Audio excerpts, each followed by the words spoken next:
Mujer, soñadora, optimista y muy mamá de todos. Analítico, pragmático, disciplinado y un tanto cuadrado. ¿Y qué somos? Un matrimonio de ñoños. Hola, hola, bienvenidos a Matrimonio de Ñoños. Un podcast donde un par de ñoños les habla. Por aquí les habla Rudy. Por acá Mauricio. Hola, amor. Hola, bebé. ¿Cómo estás? Muerto el frío. Oye, sí, este episodio, primero que nada, amanecimos súper fríos. Sí, el día más frío en lo que va del año. Así que, no sé, veníamos tipo 15 grados y de repente bajamos a... A un dígito. Entonces fue así como que, ¿what? Pegó. Anoche estábamos en la calle y pegó. Y bueno, por fin, Por fin, ¿qué cosa? el temita.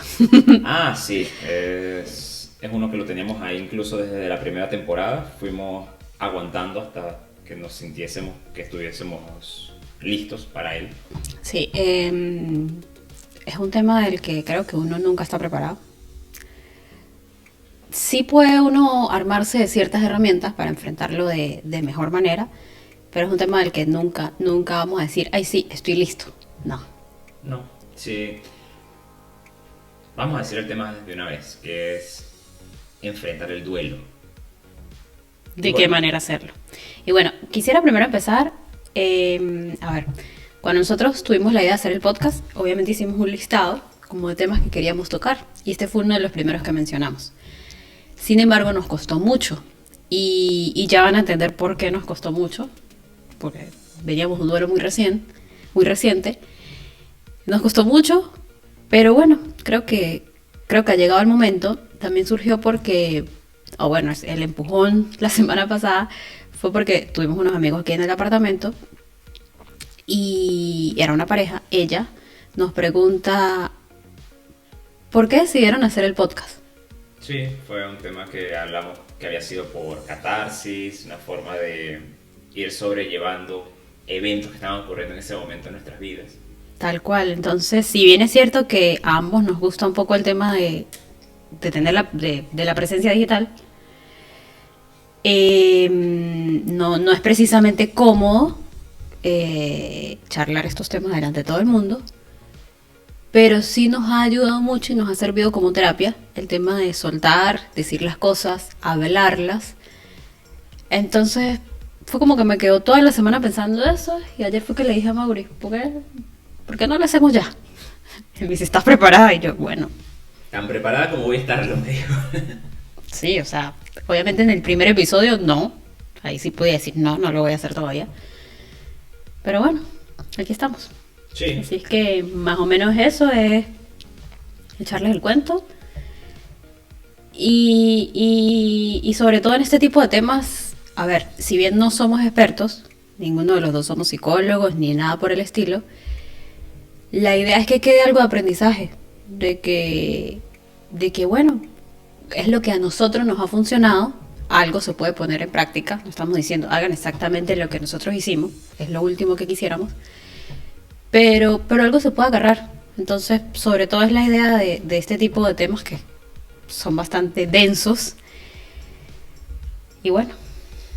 Bueno, empezamos cada uno por sus distintos duelos o sí, pérdidas que ha tenido durante la vida. Pienso que de menor a mayor.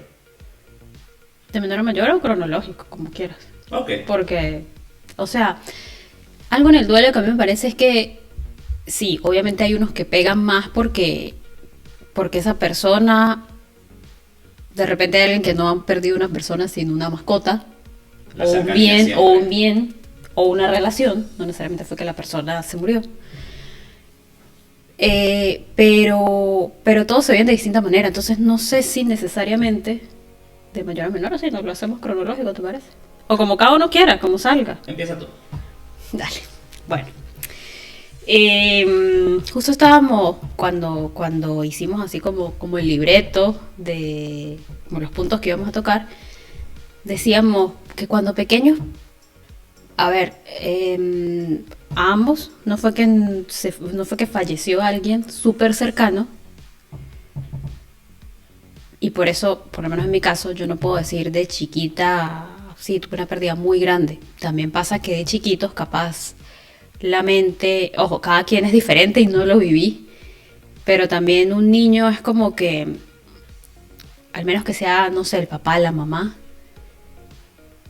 es como que su mente está más enfocada en jugar, en otras cosas, al menos que sea un evento traumático, lo puede, probablemente, no lo viví. Te ayudo un poquito ahí con algo que leí hace poco en una novela, y era que decía que para los niños el sufrimiento humano era algo muy abstracto, pero el sufrimiento de una mascota, eso sí lo podían ver de forma más palpable, el sufrimiento de animales, porque no sé, están hablando sobre el calentamiento global y cómo durante las próximas décadas iban a morir personas, todo lo demás, o se iban a extinguir especies. Y una de las niñas en la novela pregunta, ¿los caballos se van a extinguir? Entonces, claro, para el tipo que está narrando la novela dice eso, o sea, que es muy abstracto, a menos que lo relacionen con algo que ellos les interese mucho o que lo relacionen pues más, como es el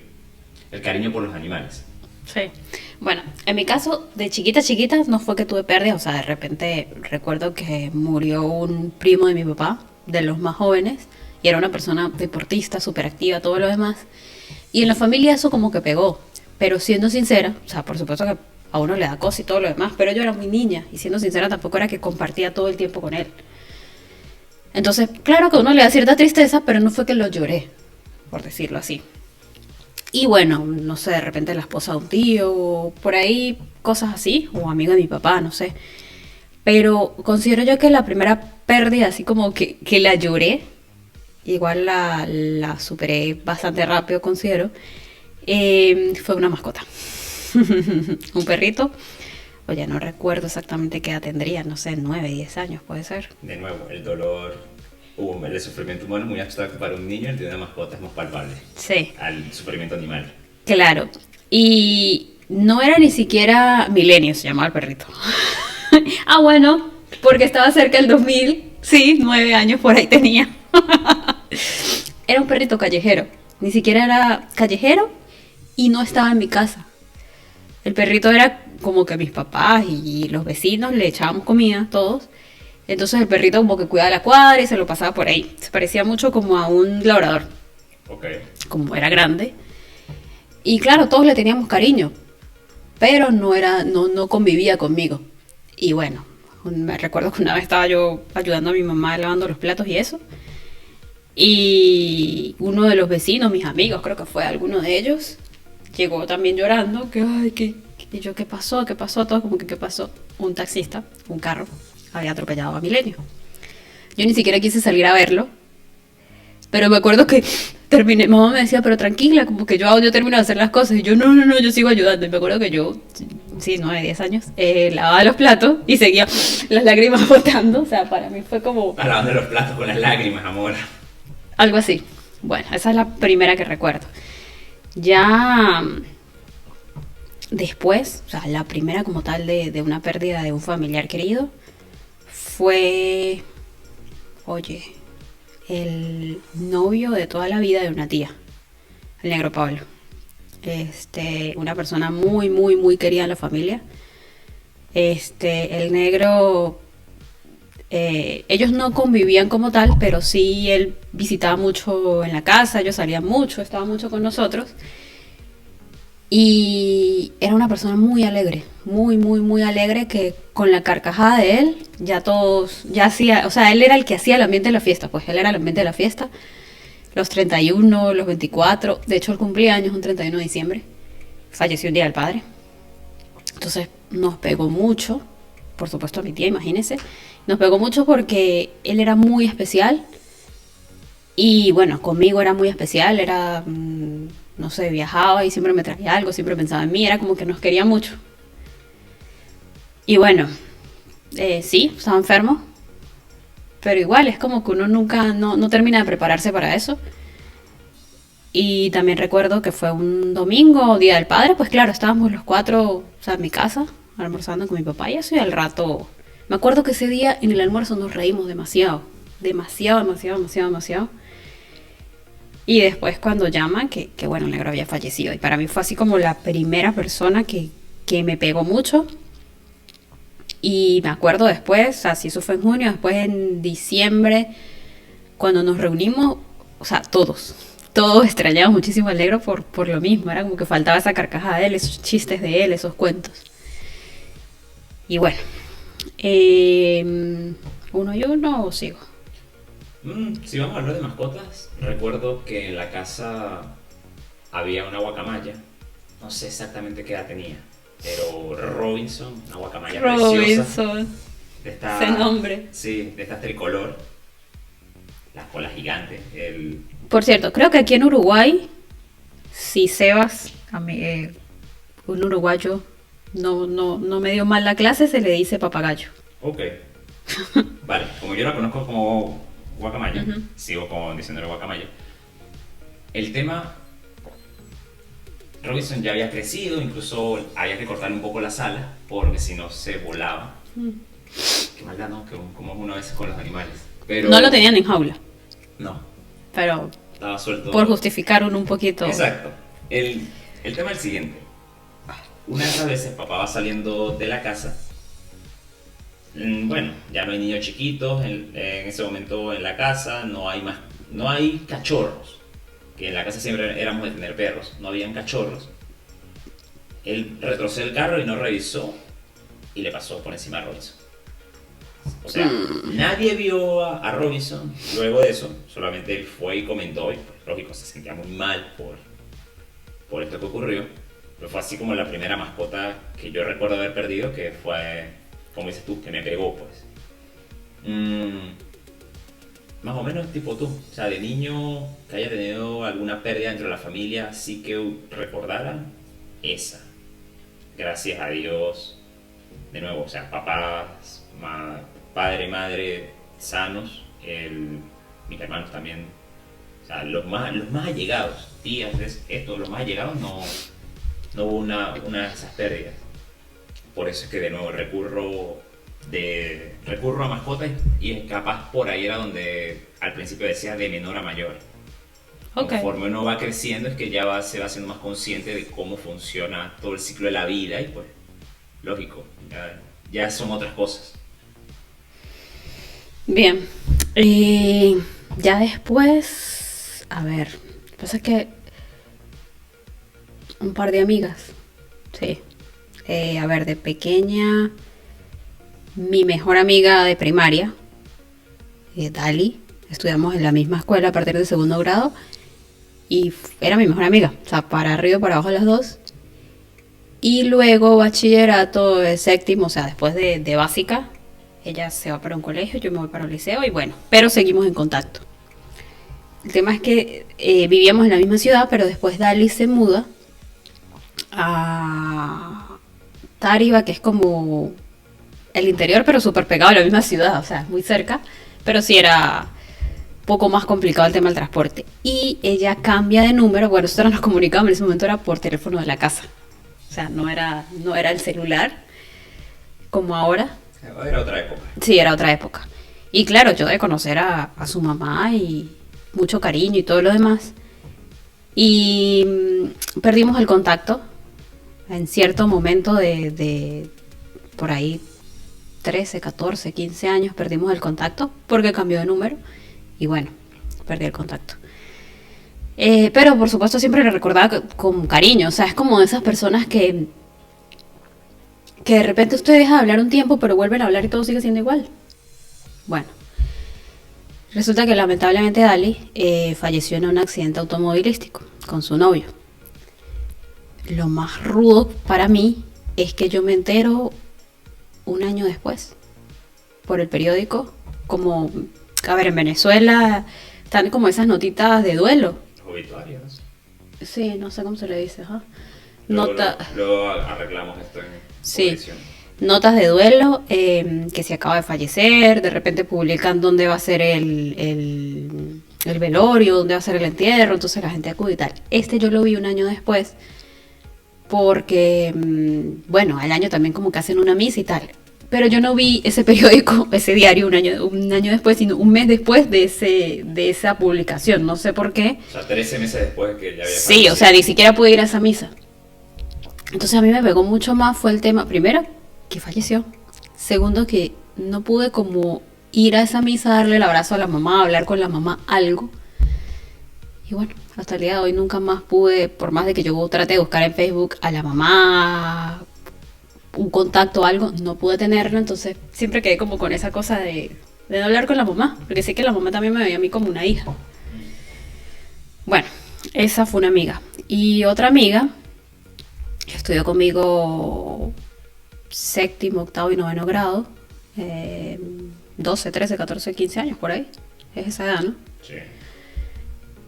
Después estudiamos en el mismo salón, todo. No éramos íntimas, pero sí siempre hablábamos, manteníamos contacto. O sea, esa persona que uno ve todos los días y que habla con esa persona todos los días. No era mi mejor amiga, pero sí hablábamos bastante. Después, Lady, nos fuimos a colegios diferentes y coincidimos de nuevo en la universidad, pero antes de medicina. Cuando yo estudié en la misma universidad que Mauri, en el primer episodio les echamos el cuento. Y bueno, justo cuando, o sea, estuvimos como 3 semestres, 3 semestres juntas, coincidíamos en algunas materias. Y de repente justo cuando yo decido, sí era como una persona un poco introvertida, eso sí recuerdo de Lady, pero muy buena persona. Y justo cuando yo decido congelar en la UNED, o sea, cambiar de carrera, como 2 semanas después, una compañera también de la universidad, recuerdo que ese mensaje fue muy frío, me escribió un mensaje de texto: Rudy, Lady se suicidó, así. O sea, yo leo eso, habían 2 ladies, yo no entendía nada, o sea, yo quedé como perdida, como que quería no leer, haber leído eso. Me salgo del mensaje, respiro y yo, ya va, ¿de qué está hablando? Daniela fue la que me escribió. Vuelvo y me meto en el mensaje y yo agarro y le escribo: Daniela, no entiendo nada. Me dice, sí, me explica todo. Y bueno, nada, no entendimos del todo qué pasó, solo ella y capaz sus familiares pudieron entender. Obviamente fuimos al velorio y todo y fue bastante rudo. Los papás muy apegados, era una familia muy apegada. Y bueno, también fue difícil. Wow. O sea, no puedo decir que tengo experiencia con suicidios cercanos. Uf, se antoja un poco denso el tema. A ver, amor, así otro que puedo recordar ya capaz un poquito más adulto. No me acuerdo si tan adulto. Sé que mi hermano mayor, Julio César, estaba en la universidad y un amigo de él fallece, también en un accidente automovilístico. Es la primera vez que veo a mi vieja llorando. Supongo que por lo mismo, o sea, lo veía como un hijo, porque a él en este momento no recuerdo su nombre, para descanse. Había ido a la casa. Claro, y una persona muy joven, ¿no? Sí, eso. Wow, esa clase de cosas siempre pegan, porque uno piensa que. Ilusamente todos de niños pensamos que vamos a morir de viejos, pero la vida no funciona así. Entonces, uno cree que. Por lo menos yo de niño pensaba que uno cumplía 100 años y ya, se moría, cuando llegaba a los 3 dígitos. Fíjate. 3 dígitos. Sí. Es así esa muerte que recuerdo. La siguiente muerte que ya estoy adulto y ya tengo plena conciencia de ella es la de mi abuela Sara, también en paz descanse. Mi abuela, me acuerdo que yo estaba en el primer semestre de la universidad, habría estado cuarto o quinta semana, porque recuerdo que iba a presentar un examen esa semana y me avisan que mi abuela había fallecido. Ahora falleció de un infarto fulminante. Wow. O sea, en su casa, riendo con algunos de sus hijos, ahí fue. Ya está.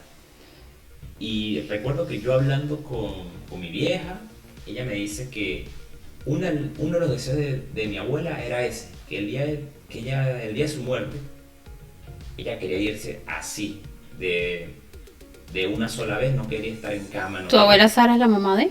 De mamá. Bueno, cabe la aclaratoria, esa fue la única abuela que conocí. De mis 4 abuelos, ella fue la única que conocí. Y yo de mi abuela no tengo un solo recuerdo malo. O sea, mi abuela las veces que fue a la casa siempre me consentía, siempre era mucha risa. Abuelas. Sí, yo mi abuela la relacionaba un poco su forma de ser, su algarabía, con Celia Cruz, por ejemplo. Una persona muy Muy alegre. Sí. Entonces, wow, yo me acuerdo, encima, como cada quien reacciona algo de forma diferente. Yo recuerdo que yo lo que hacía era pensar en la universidad, que no podía faltar, no... De nuevo, no es que me quiera justificar, pero yo en ese momento no estuve ahí para más nadie. O sea, así fue como decidí yo lidiar con esto. O sea, seguiste haciendo tu vida normal, como que no te permitiste un break, por decirlo así, esos días de duelo. O sea, ¿te quedaste en San Cristóbal? Sí. No fue a Barinas. No. Ok. Bueno. Justamente que acabas de decir que solo conociste a una abuela, yo de chiquita, y bueno, hasta grande, claro, veía a mis amigos y yo me sentía afortunada, precisamente por eso, porque yo tenía mis 4 abuelos vivos. O sea, no eran, o sea, yo creo que prácticamente nadie de mis amigos tenían los 4 abuelos vivos. Y yo siempre pensaba eso, decía, wow, soy afortunada, tengo mis 4 abuelos vivos. Y a mí me encanta hablar con una persona mayor. Entonces, creo que en ese aspecto los disfruté y hablé bastante con ellos. De repente más con mis abuelos paternos por cercanía, o sea, era más cerca la casa, teníamos más contacto que con mis abuelos maternos. Pero igual, cuando o los visitaba o ellos iban a mi casa, hablábamos mucho. A mí me encanta, siempre hablaba con Diego, un amigo, que él decía, wow, o sea, él no tenía los abuelos vivos, me decía eso.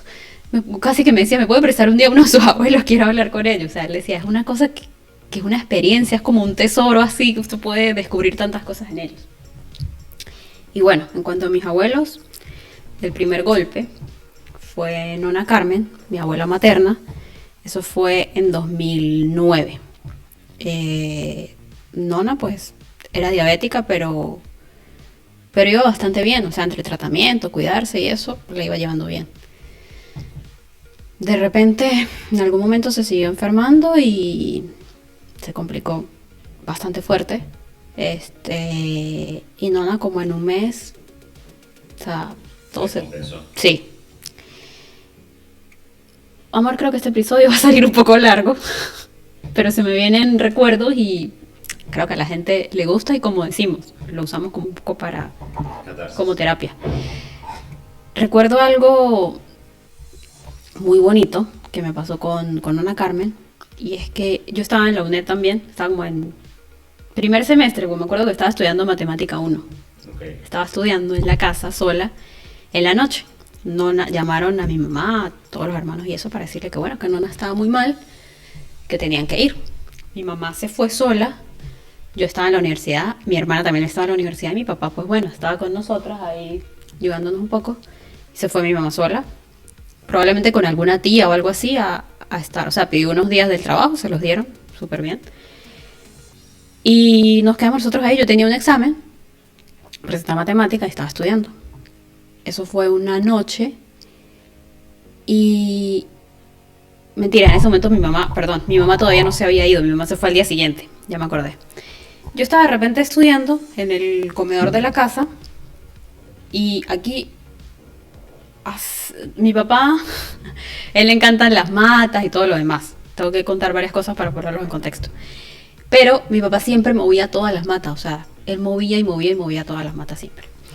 Bueno, yo estaba de repente estudiando así normal, cuando como con el rabito del ojo, como dice uno, o sea, con la vista periférica, veo algo que era como un bulto, y yo lo recuerdo como beige.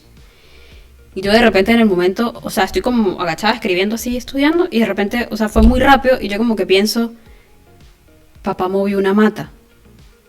O sea, hay una mata ahí. Cuando agarro y digo, no, ahí no hay ninguna mata. Volteo rápido y veo a alguien que no les puedo decir que era la cara de Nona, pero lo que yo sentía era que era Nona. Eso fue 3 días antes de fallecer. Y yo me quedo así, vuelvo y volteo rápido y ya no había nada. O sea, y a mí me entró una cosa que fue automático, que empecé a llorar, a llorar, a llorar, a llorar, a llorar, a llorar, a llorar. Me escuchan obviamente en la casa, todo en silencio, me escuchan llorando y baja mamá, papá, todo el mundo, ¿qué pasó? No, que acabo de ver algo, era Nona Carmen. Obviamente mamá se puso, o sea, se queda así como impresionada. Al otro día ya se fue. Y, o sea, yo no sabía qué hacer con esa información, no entendía nada. No sentí miedo, tampoco sentí culpa o algo así. Pero era extraño porque todo fue como automático. O sea, yo empecé a llorar, a llorar, a llorar y sabía que era Nona. Yo después voy y le cuento a mi otra abuela, a Nona Lucy. Yo como que Nona, me pasó esto, no entiendo nada. Cosas de abuelas, uno nunca las va a entender, no hay explicación científica, pero bueno. Me dice Nona Lucy como que tranquila, qué bonito. Y yo, peor, ¿no? Yo no entiendo nada. Entonces me dice, lo que pasa es que su Nona Carmen la quería tanto que se estaba despidiendo. Exacto. No, yo me quedo, o sea, se me paran los pelitos en este momento, ¿no? Y yo era así como que, o sea, por una parte bien, pero por otra duele, no sabía qué pensar. Y bueno, gracias a Dios, o sea, mi mamá se fue, estuvo con ella sus últimos días. Nosotros pudimos ir. Mi abuela estaba, o sea, Nona Carmen estaba muy, muy mal, tanto que era irreconocible. O sea, estaba en su casa, en la cama, pero fue muy impresionante verla. Yo tenía, no sé, como 2 meses de no verla. Y claro, yo voy, saludo. Nosotros íbamos muy rápido porque ambas... Yo tenía examen y yo no me acuerdo si Yuri tenía examen o trabajo o algo, pero tenía que volver también. Y fue así como ir a saludarla, a despedirnos. Y yo me acuerdo que, o sea, hay cosas que... A ver, cuento no por juzgar a nadie, todos tomamos las cosas de diferentes maneras. Pero claro, entro y la saludo y ella prácticamente ni hablaba, como que o sea, era difícil de que lo reconociera uno, pero por alguna razón sí lo hacía, cosa que uno no entiende. Cuando nos vamos a ir, mi hermana es un poquito más nerviosa, más así, no le gusta nada de hospitales, nada de enfermedades, nada de eso. A nadie le gusta, pero bueno. Cuando nos vamos a despedir, pasa papá, se despide de ella, paso yo, me despido de ella. Yuri agarra y mira a mi mamá y le dice que no quiere. Es impresionante, pero después de que nos vamos en carretera y todo lo demás, Nona Carmen le dijo a mi mamá, Yuri no se despidió de mí. No entendemos cómo le salieron las palabras porque, ahí o sea, se Nona... clarito. Exacto, Nona no se le entendía nada, prácticamente no reconocía nada, ya estaba irreconocible y fue una cosa así como que, wow, o sea, hay cosas que uno no se explica, que científicamente no se explica, pero que pasan. Y bueno, sí, falleció Nona Carmen y la verdad que ahí fue el primer momento, ahí sí digo yo, fue el primer momento donde sentí ese dolor de que primero está en la noticia cuando se lo dicen a uno, que bueno, uno llora, no sé, se siente mal, bueno, ya se me hace un nudo en la garganta. Pero después está el otro momento que a mí me pegó muchísimo, que es el entierro. Uy, no sé, fue como yo no sé, yo no recuerdo si yo ya había ido a un entierro. Velorio sí había ido muchos. La familia de mi papá es muy grande, entonces por ahí ya había ido a muchos velorios. Pero entierro no recuerdo si fue el primero, al del negro supongo que también fui, sí. Pero fue como esa primera vez que pasó el velorio. Uno sabe que el cuerpo está ahí, que ya no tiene vida, pero como que sabe que queda ese pedacito de esa persona. Cuando vamos al entierro y ya tapan todo, uy, no sé, me fue como un dolor, como que la primera vez que sentí eso de que uno se lo arrancan y ya no más. No sé, es rudo. Bueno, son 4 abuelos. Vamos por el primero. Bueno, fallece Nona Carmen. Muchos de mis tíos, hijos de mi abuela, obviamente el matrimonio de ellos, más de 60 años de casados, Nona Carmen y Nona Herminio. Sí. Y varios de mis tíos comentaron, prepárense porque probablemente el viejo se nos vaya pronto, Nona Herminio, porque claro, súper juntos y todo. Afortunadamente no se fue tan rápido. Nona Herminio fue en diciembre 2013. Diciembre de 2013, me acuerdo que era un día de elecciones en mi ciudad, en San Cristóbal. Era, o sea, elecciones en el país, pero eran regionales. ¿Cuánto tiempo fue eso entre la muerte de 2009 a 2013? Cada 4 años. Y...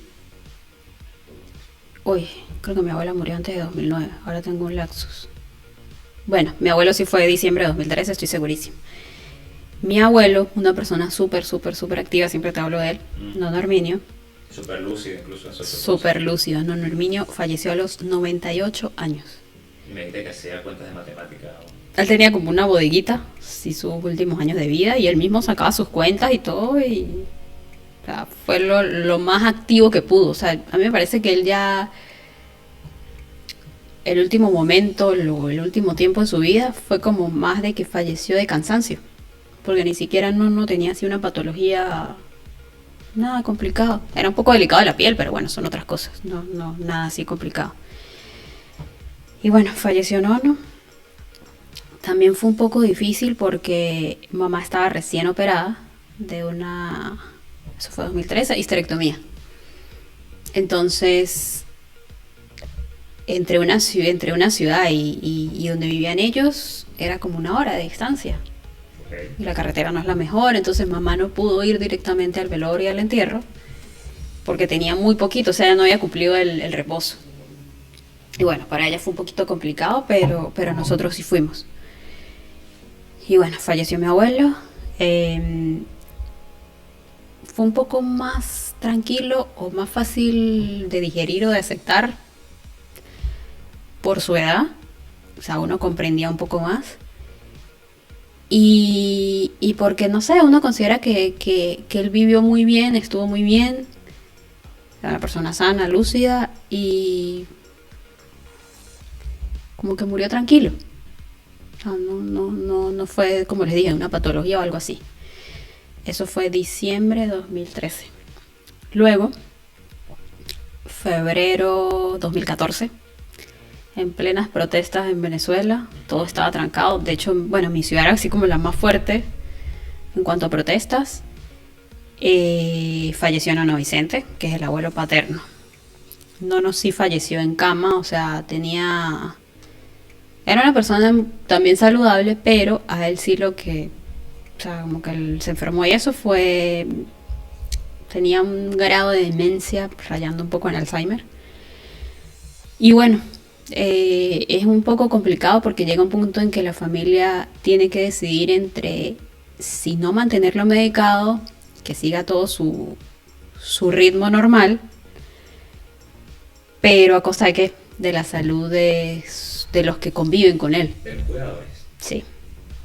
Entonces nada, pues se empezó a medicar a Nono y eso fue lo que lo llevó a la cama. Y bueno, Nono fallece en febrero 2014. O sea, yo pues obviamente lo quería muchísimo, era de las que más lo alcahueteaba con muchas cosas. Y no fue complicado el momento en que falleció por las protestas, porque había muchas protestas y para nosotros ir al velorio, o sea, nos tocó... El venezolano entiende, el que no es de Venezuela, bueno, les brevemente explico que cuando fueron las protestas en 2014, que fue como un paro general a nivel nacional, pero fue muy rudo en mi ciudad y donde nosotros vivíamos, trancábamos, o sea, todo el mundo trancaba todas las calles, barricadas, o sea, un montón de escombros, cosas que se ponían para trancar las calles. Entonces nos tocó, saliendo de la casa, en cada esquina, pararnos en cada barricada a explicar por qué era que queríamos salir y como que romper momentáneamente esa barricada, pero nos tocaba a nosotros mismos bajarnos, quitar los escombros, volver a ponerlos. Y bueno, era como que medio de donde vivimos a La Concordia, era medio de polo a polo. Claro, eso fue de ida y de vuelta. De ida y de vuelta. Y para ir a los... O sea, porque en Venezuela se hacen novenarios. En varias partes del mundo se hace, pero aquí no. Por 9 días se reza. Y todos los días a los novenarios teníamos que ir caminando. Porque, o sea, hicimos lo de levantar las barricadas ida y vuelta, pero fue porque el velorio quedaba lejos. Bueno, la casa de mi abuela no era tan lejos, pero sí teníamos que ir siempre caminando. Fue muy poca gente por lo mismo, porque estábamos en plenas protestas. Y bueno, me falta la última, pero la termino. Bueno, la siguiente abuelita, Nona Lucy, la esposa del último que había fallecido, Nona Lucy, para mí, era... Ay, no. Bueno, iba a llegar este momento. Ya va. Sí, tranquila. A ver, ya para poner un poco más de contexto, esto ocurre en el año 2020, antes de la pandemia. El añito. Sí, 2020 fue un año complicado. Lo de Nona falleció el 31 de marzo, o sea, fue empezando la pandemia. Así, en Venezuela no había empezado la pandemia. Se tardó un poco en llegar el virus. Sí. Llegó como junio, julio, algo así. Pero ya estaba medio complicada la cosa a nivel mundial. Bueno, Nona para mí era la persona que yo más amaba en el mundo. La tengo tatuada en mi piel. Y bueno, era con quien, de los cuatro, era con quien yo más tenía confianza. Hablábamos de cualquier cosa durante horas. O sea, y era como el sol que iluminaba mis días. Y era mutuo, pues. Igual yo para ella. Claro, ella decía que tú eras su favorita. Lo Sí, recuerdo. mis primos, si me escuchan, no me importa porque ellos saben que es así. Bueno. Y nada, ya estábamos nosotros aquí. Yo tenía un año sin verla prácticamente. Sí, porque tú saliste de Venezuela en abril. Abril 2019. Yo me despedí de Nona y yo no le dije que me iba fuera del país. Yo le dije que iba a seguir en Venezuela. O sea, no iba a estar en San Cristóbal, en la ciudad donde soy, no iba a verla por un rato. Y no sé, en el fondo, cuando yo me despedí de ella, yo sí sabía que podía no verla más. Porque sabemos que para el que emigra no es tan fácil estar comprando pasajes a cada rato. No, complicado. Sí. Obvio, Entonces, o no. hacia una cosa o hacia la otra. Claro, incluso desde un punto de vista más allá del económico, siempre es un tema ir y venir de Venezuela. O bueno, Sí. otras logísticas. Bueno, y sí, un 31 de marzo, o sea, Nona tenía rato en cama, ella tuvo una caída, tuvo fractura de cadera, por su edad, por el tipo de fractura y todo lo demás, no era factible hacer la cirugía. Había una esperanza de que hiciera callo, pero no, lamentablemente no pasó. Así es que Nona no pudo volver a caminar, estuvo, ¿qué? 2 años en cama prácticamente. Y en cama, Nona, es increíble cómo, eso también pasó con Nono Vicente, cómo se convirtió en una persona mucho más noble de lo que era. Que uno a veces no entendía eso, porque no es fácil. Uno le pasa alguna tontería y ya se desespera. Y bueno, estando yo aquí en el apartamento donde vivíamos antes, veo un mensaje, pero era el grupo de familia en general que agarra a alguien y dice como que acaba de fallecer mi tía Lucía, algo así. Yo, es la misma, o sea, es una sobrina de Nona, tía Lucía, no puede ser, no puede ser. Y yo agarro y no puedo. Mi papá estaba en Argentina, la pandemia lo agarró en Argentina. Y yo, a ver, no puedo llamar a papá a decirle esto. ¿Qué hago? ¿Qué hago? ¿Qué hago? ¿Cómo corroboro que sí es la tía Lucía que pienso que es? Lo que hice fue llamar a una de mis tías. Llamé a la casa de mi abuela. No contestó nadie. Creo que no había luz, estaba el sistema caído, algo pasó. Y yo desesperado. Llamé a mi tía, a tía Elvia.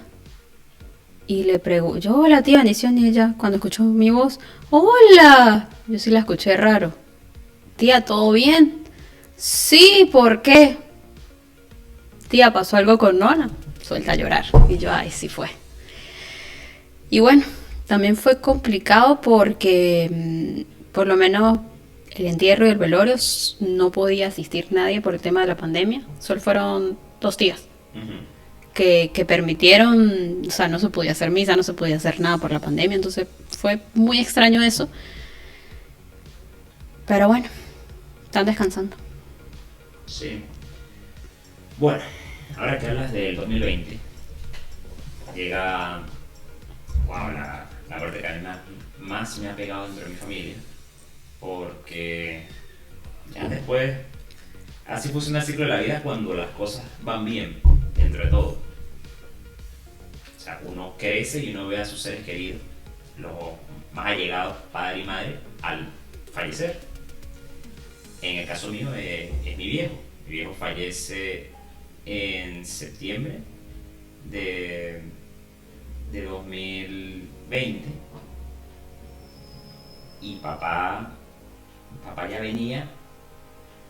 tenía desde hacía, mira, unos 3 años, ya nosotros veníamos notando muchas actitudes extrañas. Y era como que uno le decía, wow, ¿será que mi viejo tiene Alzheimer y no lo sabemos? Yo recuerdo la última vez que fui a Venezuela, yo me pongo a hablar con él y sí, lógico, noto que para cosas muy recientes podía charlarlo, para cosas de mediano plazo no estaba la memoria bien, pero para cosas de largo plazo sí. O sea, por ejemplo, él se acordaba de los nombres en ese momento de todos nosotros, se acordaba, bueno, dónde había nacido, quién era mi mamá, cosas por el estilo. Pero si yo por lo menos quería hablar con papá, pero me acuerdo que yo llegué al límite, bueno, su memoria está funcionando bien hasta 1999. Porque yo le trataba de decir, bueno, ¿y dónde fue a estudiar yo? Y ahí se quedaba, en el Pilar, por lo menos lo que fue la primaria.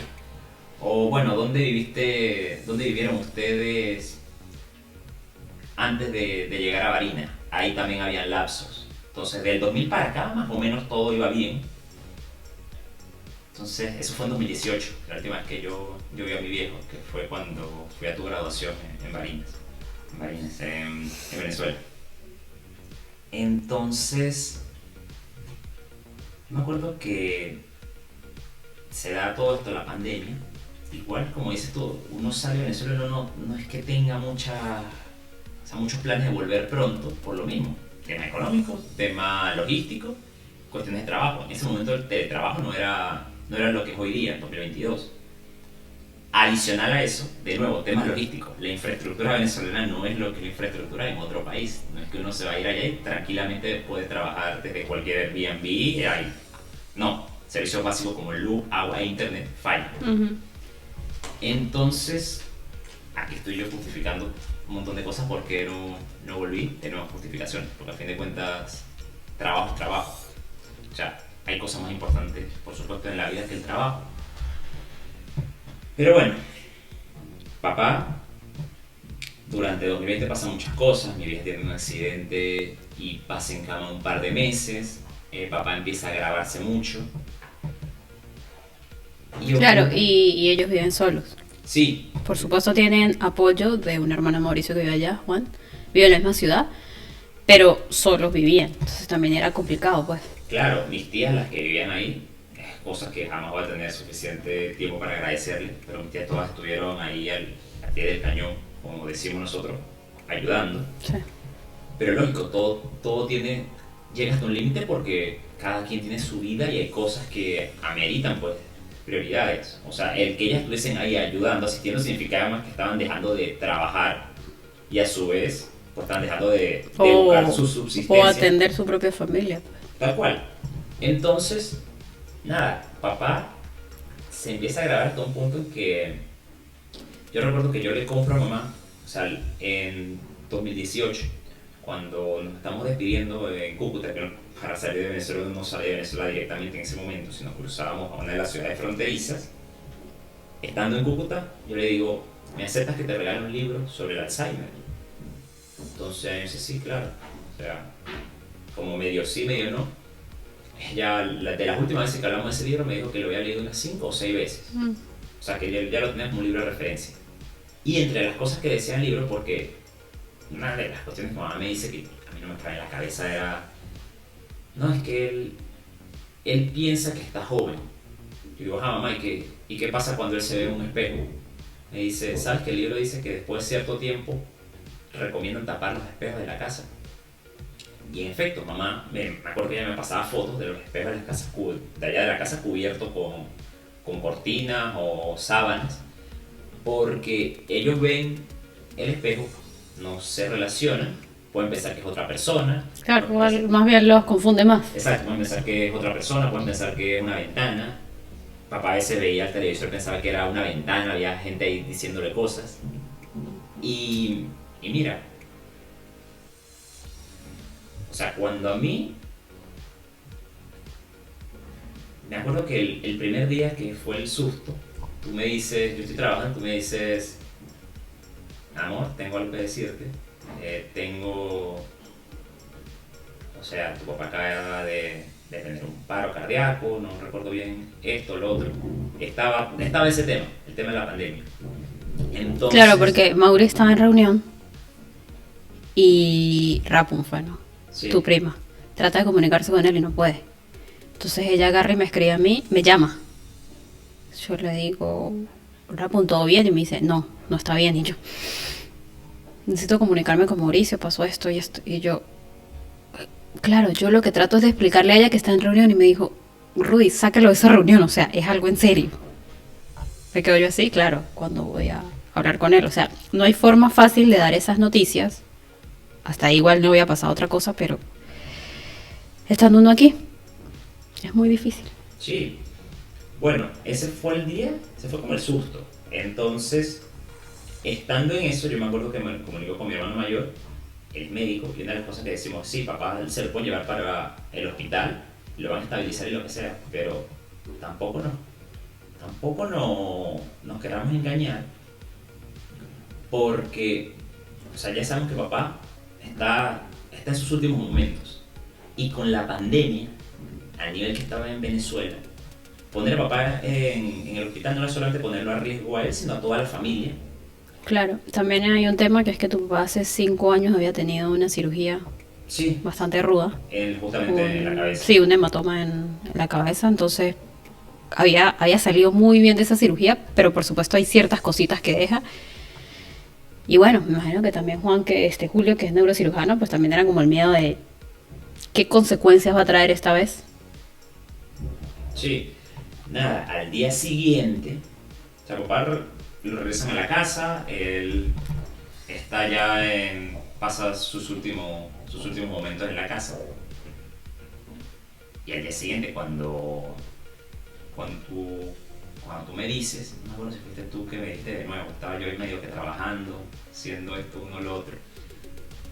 De nuevo, en un momento van a entender por qué digo medio trabajando, porque ya en ese momento había una situación complicada a nuestro lado aquí. De nuevo, 2020 fue un año de mierda. En mayúscula. Sí, entonces, me acuerdo que tú me dices y... ¿La noticia? Sí. No, no fui yo. No fuiste tú. No, de hecho yo no estaba aquí en la casa en ese momento. Claro. O sea, O sea, tengo un poco- yo no estaba en la casa, tú me llamaste para decirme eso y yo estaba en consulta médica. Y yo estaba así como, ¿qué hago? ¿Me voy? ¿Me quedo? Tranquila, amor, termina de hacer lo que estás haciendo, yo te espero yo. Sí, en ese momento yo no lloré. Me acuerdo que en ese momento yo no lloré. Y recuerdo que tenía que ir al hospital. En un momentico sabrán por qué. Y en el hospital, en uno de esos momentos que estoy solo, es cuando empiezo a llorar. Y me acuerdo que me comunico con mi jefe al final del día. Le digo, mira, pasó esto. Nada, mañana no creo que vaya a ir a trabajar ese Mauri. O sea, es lo menos que yo espero. Y la próxima vez que vuelva a ocurrir algo de este calibre, no esperes a que sea final del día para decirme. O sea, sencillamente avisa, ya está. Chao. Entonces, luego fue que me enteré que aquí pues, en Uruguay, por ley, ese tipo de fallecimientos se otorgan 3 días de vuelo. A algunas empresas, bueno, dependiendo cómo funcionan, pues dan más o menos. O sea, más del mínimo, ¿no? Pero puedo incluso dar unos días extra. En mi antiguo laburo, pues, eternamente agradecido con ellos porque fueron muy conscientes, fueron muy humanos en ese aspecto. Y la segunda vez que yo lloré de forma descontrolada por mi viejo es cuando me dicen que mi sobrina menor no aceptaba la muerte de él. Cuando ya me empiezan a decir, o sea, porque yo era en la adoración. O sea, Camila con mi papá era un amor mutuo impresionante. Y yo toda la vida digo que Camila jamás va a ser racista. Mi viejo era negro y Camila Dios mío, lo agarraba, lo abrazaba. Dios mío, pero es que la ternura de su papá. Sí, fue carismático. Entonces, nada, cuando ya me dicen ese mensaje que ella no acepta, eso fue la segunda vez que yo rompo sin llanto. Y es una vaina que creo que te lo dije en estos días, o hoy justamente cuando estamos sacando un poquito el guión. Yo no sé si de las 5 etapas del duelo, que es algo que lo que pensamos tratar un poco más adelante, yo todavía no estoy tan claro de haberlas pasado todas con papá. Bueno, de nuevo, capaz me estoy adelantando. Eso fue ya, o sea, la penúltima gota que había dejado para mí en el 2020. La última, pues bueno, te corresponde a ti contarla. Claro, amor, también pasa, bueno, ya después vengo yo con el cuento, que por las circunstancias en las que estábamos, tú como que no pudiste vivir bien ese duelo en el momento que correspondía. O al menos ese transitar de esos primeros días o primeros meses, primeras semanas, no pudo estar bien porque tenías que estar dividido. Y bueno, voy a echar el cuento. Uf. Bueno, por mi parte, en 2020 también, que fue un año, como dijo Mauri, de mierda, y no les pido perdón por la palabra porque fue así, falleció también mi mamá. Mamá, a los 29 años, súper joven, yo tenía 9 meses de nacida, o sea, imagínense la conexión, por ahí hay muchas cosas. Le diagnostican cáncer de mama. En ese momento obviamente yo estaba muy chiquita, mi hermana tenía 7 años, tampoco estaba muy consciente de lo que estaba pasando, así es que prácticamente eso se le tocó a mi papá enfrentarlo solo. Y afortunadamente el sistema de salud en Venezuela era bueno, funcionaba, pero como el que las cosas más avanzadas estaban era en la capital, entonces les tocó ir a Caracas y me quedé yo con mi abuela. Mi mamá me contaba en vida que bueno, que para ella eso fue un dolor muy grande, obviamente, dejarme a mí a los 9 meses, que trató de llevarme, pero claro, no convenía. Igual yo fui cuidada por mi abuela y bueno, transitaron ese camino. Obviamente mucha gente apoyó a mi papá, pero sí, nosotras como hijas en ese momento no estuvimos para eso porque estábamos muy chiquitas. Estaba él. Y afortunadamente entre, bueno, no está tan avanzado, la alimentación, las ganas, la fe, todo lo que le pusieron mi mamá y mi papá, pues en ese momento logró superarse. Sí es complicado porque una persona, o sea, lo viví con mi mamá, pues, una persona después de que supera el cáncer, igual después queda siempre como con ese miedo. Y es difícil. Es muy, muy difícil porque cada vez que se iba a hacer un examen médico, cada vez que, sí, cualquier examen de rutina, una consulta médica, lo mínimo o mínimo síntoma que tuviese de algo, es un miedo. Entonces es vivir siempre con ese miedo. Es vivir siempre con esa restricción de que no puedo comer tal cosa, entonces a la vez si como algo, lo como con culpa. Entonces es muy, muy difícil. Sin embargo, bueno, yo soy creyente en Dios. Quien no lo cree, bueno, el universo, lo que sea. Pero desde mi punto de vista, Dios nos regaló al menos 30 años más con mamá. Y bueno, eso es algo que no todos tienen. Ahorita lo veo desde ese punto de vista, ¿no? Obviamente sí. Estuve en una etapa en que estaba... Claro, ahora ya que ya hablaremos en las etapas del duelo. Sí. Pero bueno, pasa que, bueno, todo ese tiempo bien con mamá, obviamente se tenía que hacer chequeos cada tanto, primero, no sé, cada 3 meses, después cada 6 meses, después cada año, y así fue. La medicina no estaba tan avanzada en ese momento, entonces, si bien se hizo lo mejor para ese momento, hubo detallitos que por ahí capaz quedó alguna celulita. Y bueno, en 2015, Mauri y yo estábamos empezando. Sí. Una relación de casi 6 años, pero con las cosas que hemos vivido como 20. Sí, de eventos. No queremos hacer drama, ¿no? Ojo, pero bueno. Bueno, en 2015, por temas de rutina, porque mi mamá estaba tramitando la jubilación, le pedían una rayos X de tórax, entre las cosas que le pedían, o sea, nada que ver, ella no tenía ningún síntoma ni nada. Va mi mamá a hacerse los rayos X de tórax y en eso el radiólogo agarra y le dice, el radiólogo, sí, le dice que tenía una duda, que había algo extraño, que había una mancha, que no entendía y que tenían que ver. No. O sea, es como, obviamente, el desespero, la angustia, la preocupación. Bueno, van al mastólogo y la ve y le dice que sí, que hay algo extraño, pero lo que vean extraño era en el pulmón. Van al mastólogo, al oncólogo, el de ella de toda la vida, y que había algo en el pulmón. Se hace tomografía y sí, efectivamente había una masa en el pulmón. Por supuesto, uno siempre con su optimismo y todo lo demás, ¿no? Que sea benigno, que sea benigno, que sea benigno. Bueno, le hacen a mi mamá en ese momento punción y bueno, maligno. Entonces era como que otra vez no. Y otra vez, sobre todo para mamá y para papá, para nosotras era como que habíamos vivido con ese fantasma ahí, pero no lo vivimos del todo. O sea, era diferente, pues. O sea, habíamos vivido como con ese miedo. Mamá y papá, pues sí, era diferente como lo habían vivido. Y bueno, se planea cirugías. Mi mamá pues se le hizo cirugía. Lamentablemente en la cirugía no se pudo retirar todo porque estaba muy, muy adherido a ciertas estructuras del pulmón que eran vitales, que no se podía hacer recesión.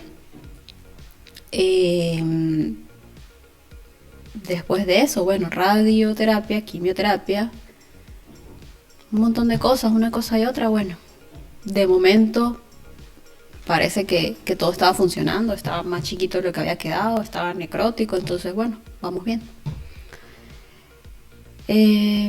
Después, obviamente en ese momento había crisis en Venezuela, si bien muchas personas nos ayudaron, porque ya no era la misma Venezuela que cuando ella tenía 29 años el tratamiento se lo proporcionaba, como en cualquier país. Aquí había que pagarlo uno mismo, conseguirlo, porque no existía. Si bien muchas personas nos ayudaron, también se cometieron muchos errores. Muchos, y es parte de la crisis de Venezuela. Cosas que durante mucho tiempo me costó, después de que pasó la mamá, y aún todavía tengo por sanar. Porque... Bueno, cosas que escapan un poco de nuestras manos porque uno solo no puede cambiar todo lo que quisiera que cambiase dentro del país. De nuevo, infraestructura que debería funcionar, pero no es así. Sí, gracias a esta crisis y que bueno, que este gobierno de turno obviamente no le preocupa y no le duele a nadie. Es así. Los dictadores suelen ser de esa manera. Entonces se cometieron muchos errores, se hizo lo mejor que se pudo con los recursos que se tenían, pero se cometieron errores. Entonces bueno, mi mamá por un tiempo pues aparentemente todo iba bien, se iba haciendo seguimiento con tomografía, y todo, o sea, seguía del mismo tamaño el supuesto, la lesión necrótica que estaba ahí.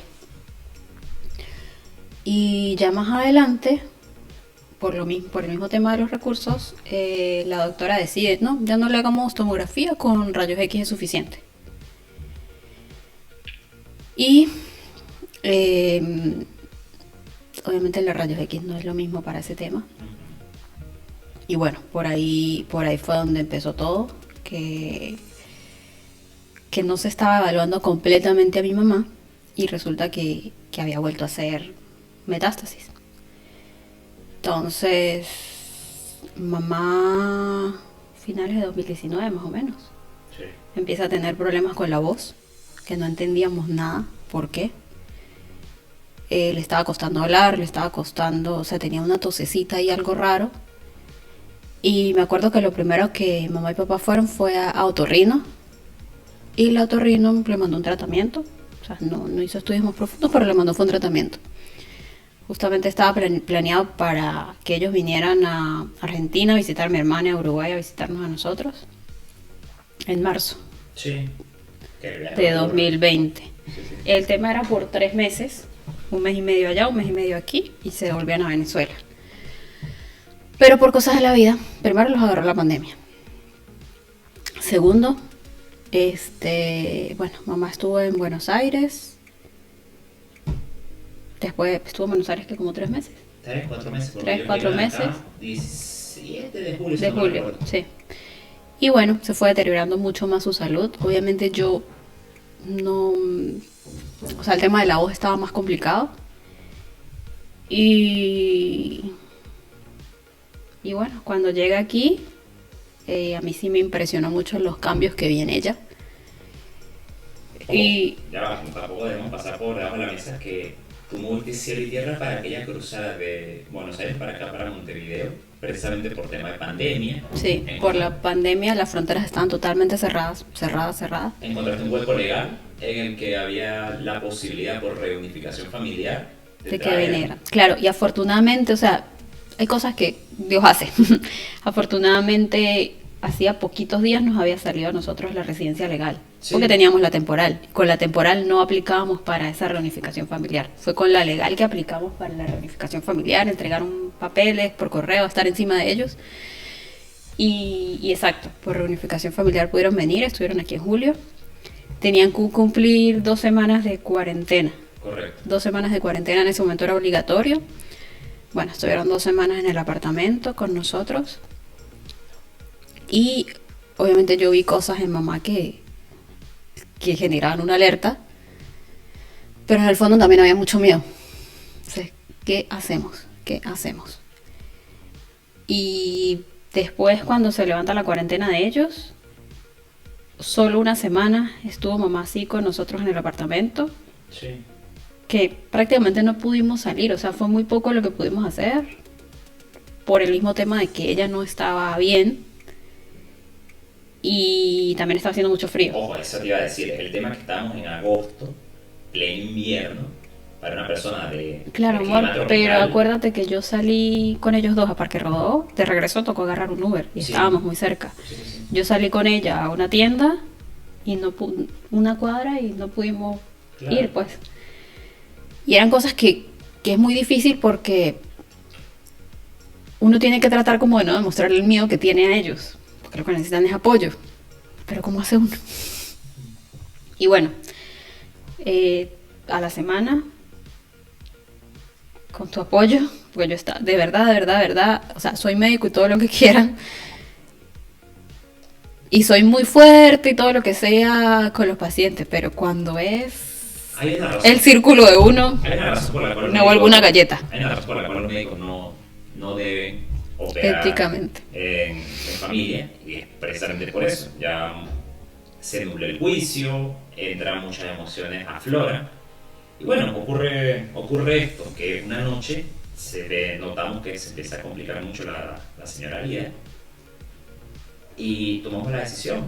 Sí, yo me acuerdo que Mauricio me llama aparte, estábamos ahí los 4, igual era chiquito, pero me dice como que, ¿qué vamos a hacer? Hay que sacarla, llevarla al hospital, algo. Y yo agarro con todo el miedo del mundo y le digo mañana, y me dice Mauricio, no, Rudy, hay que tomar la decisión ya, vamos. Ay, Dios mío, fuimos nosotros dos, papá se quedó en el apartamento. Sí. Pedimos un Uber y nos fuimos los 3. Y bueno, con todo el miedo del mundo, ahí o sea, esperamos en emergencia, lo valoraron y eso. Y bueno, mi mamá se quedó en el hospital por 2 meses y medio. Casi los 3 meses, ¿no fueron? 2 meses y medio, después 3 semanas aquí. Ok, sí, y la cosa, y eso son esas cuestiones que uno dice, cómo opera en un sitio de la salud pública, cómo se debe funcionar en el resto del mundo.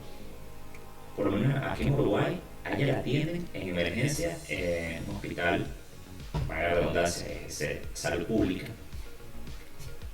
Tu mamá ni siquiera tenía la cédula, o sea, no tenía ni siquiera, apenas había empezado el trámite.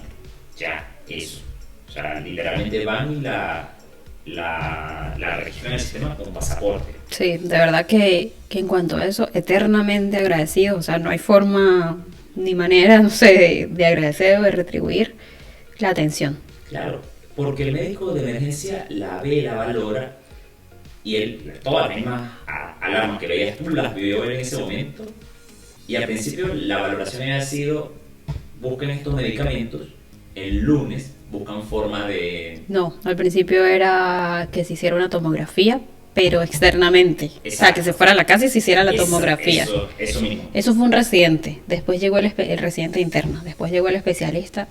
Se No, queda. Ella se queda, exacto. Sé que ahí fue así como que, oh my God. Pero porque se quedó fue que el lunes más bien entra a cirugía, si no mal recuerdo. El lunes ya se tenía diagnóstico. Sí, sí, sí, sí. Bueno, lamentablemente avanzó demasiado, demasiado rápido, fue muy agresivo. Y bueno, hizo MT por muchas partes del cuerpo. Así que, bueno, ahí transitar un largo camino. Claro, no, hasta mediados de noviembre. Sí, que fueron semanas en que nos turnábamos entre los tres, Mauricio, papá y yo, para cuidarla, día y noche. Porque claro, en el hospital están las enfermeras y todo, pero hay que estar con ella. La enfermera es el tratamiento para muchas cosas. Y Mauricio trabajando todo el día, yo también estaba trabajando. Y tampoco era que papá se podía quedar solo con ella, o sea, todo el tiempo con ella, porque No, se desgastaba él y es lo que se nos iban los dos, pues. claro, es lo que estábamos hablando. O sea, llega un punto en que uno tiene que empezar a ver de qué forma cuida Al cuidador. al cuidador. Que esto era algo que Julio César no tenía cuántas veces nos lo dijo durante la enfermedad de papá. Es coño, mamá no puede quedarse sola. Mamá no puede estar sola con esto. Y bueno, volviendo también a eso, durante esos últimos meses ya se contrataban enfermeras, después las enfermeras no podían ir por tema de transporte, buscan a otras personas cuidadoras también que estaban un poco capacitadas también, iban un tiempo, después no iban, también está el tema de dinero, un montón de cuestiones. Y bueno, lo que te decía, transitamos esas semanas entre, o sea, eran noticia tras noticia, tras noticia, tras noticia. Y estamos muy agradecidos con el sistema de salud aquí, pero también es un poco más frío de lo que venimos acostumbrados a nosotros. Entonces también eso era rudo. Igual, no hay forma, ninguna de esas noticias es bonita. No. Así es que no hay forma, pues. Pero fue muy rudo, o sea, nos tocaba multiplicarnos. Multiplicarnos, sí, fueron meses en eso. Y uno como migrante pues está aquí solo. Entonces también hay cosas complicadas. Sí, tuvimos el apoyo, gracias a Dios, del hospital, de todas las enfermeras, todo el personal médico, todos se portaron súper bien. Aquí, por lo menos en tu trabajo, también se portaron muy bien. Y me estaba acordando de Lady. En mi trabajo, sí, ya iba para allá. En mi trabajo, a mi mamá la operan, ¿cómo dijiste? La primera semana. Fue como un martes, miércoles. Ese día y el resto para cumplir la semana me los dieron libres. Después, cuando mi mamá fallece, no me dieron 3 días sino una semana. O sea, ellos fueron muy o sea, comprendían demasiado, sí, muy comprensivos en cuanto a ese tema. Lady también nos apoyó, incluso algunas veces nos llevó que sí, arepita, café, cosas para allá. Claro, mismo Will, su pareja, con el tema de toda la cédula de tu papá. Él Acompañó a mi papá a algunos de los trámites que obviamente la quitó perdido. Lo acompañó, bueno, y se hicieron amigos en el camino también. Vicente, que nos ayudó con mi mamá. O sea, un montón de cosas. Y familia, obviamente, en Venezuela, que familia y amigos que siempre estuvieron al pendiente. Que también es complicado, porque hay días que uno como paciente, día tras día, no tiene noticias buenas para dar. No tiene muchas veces ni las ganas ni las fuerzas para hablar o para echar un cuento. Entonces también era un poquito abrumador. Cosas que en su momento de repente no entendieron. No sé si después las entendieron, pero bueno. De repente hacían muchas preguntas, preguntaban muchas cosas, como que ya va, voy a decir una sola cosa y ya. Wow. Y bueno, pasa esto y 2 meses y medio estuvo mi mamá en el hospital. El pronóstico pues era irreversible, así es que después la dan de alta, la traemos para la casa. Con nosotros estuvo aquí 3 meses. Perdón, 3 semanas, sí, 3 semanas. Y bueno, en su deterioro sabíamos lo que venía. Incluso hubo apoyo psicológico en el hospital y todo. Y uno cree que está preparado, pero no. Esa es otra de las grandes mentiras que le dicen a uno, que cuando una persona tiene una enfermedad prolongada, uno le da tiempo de prepararse. Eso es paja. Eso, así sea algo abrupto o algo que lleva meses, incluso años, cuando sucede, cuando ocurre, pega y fuerte. No hay forma de estar preparado para eso. Es mentiras, totalmente mentiras.